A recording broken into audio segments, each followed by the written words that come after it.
Alabama Senator Katie Britt was in the room for the Kash Patel's hearing today, and she joins us now. Senator, thank you.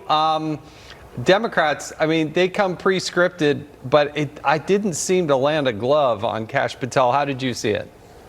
Oh, he was fantastic. I mean, when you think about how he got straight to the point, he said, first off, we're going to let law enforcement officers do what law enforcement officers do. We're going to bring transparency back to the department.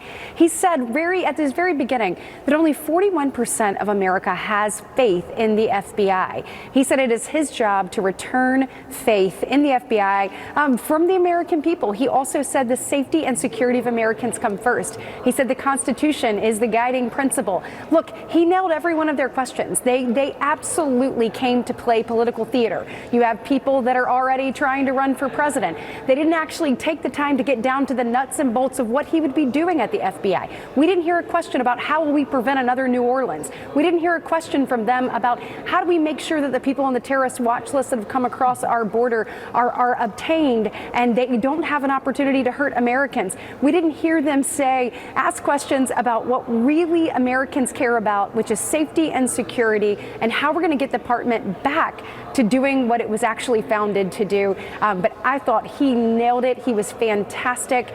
He was masterful, both with information and his ability to take those questions and put them right back on them. And as Southern women understand quite well and know how to do quite well, he actually used his face to show the Democrats what he was thinking without saying a word. I loved that so much. Senator, does Kash Patel have the votes of the Republicans to sail through confirmation? Absolutely. He's going to sail through confirmation. I am proud to support Kash. He will have a unanimous vote on the Republican side of the aisle coming out of that Judiciary Committee hearing where he really showed, look, this is what America needs. This is what all President Trump's nominees are doing. They're getting in there. They're going back to nuts and bolts. They're saying, I understand the vision the president put before the American people, the vision that they overwhelmingly said we agree with and we want to see enacted on November 5th. And so he knows what to do. He knows how to hit the ground running. You heard him churn through how many rapes, how many murders, talking about trafficking, talking about drug overdoses. Look, that's what the American people want the FBI doing. They do not want it weaponized against them like we've seen the last 4 years. We've had the FBI going after parents who were brave enough to speak up for their children at school board meetings. We had the FBI going after Catholics who were just trying to protect their faith. He said those days are over. There will be no weaponization, no politicization, and he's going to sail through, and I think he'll sail through on the Senate floor as well, and I'm excited about it. Senator, you are leading the charge on what's called the Wall Act. Explain what you're trying to do there and why do we need to do it?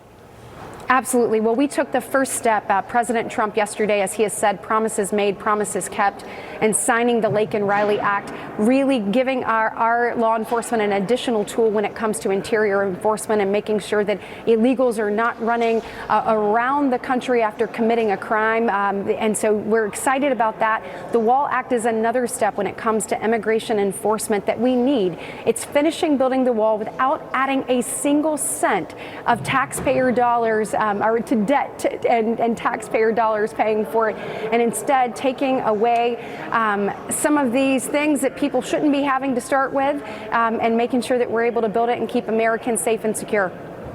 Senator Katie Britt, thank you so much for being here. Terrific to see you. Please come back. You're welcome here anytime. Thank you. I appreciate it. Look forward to it.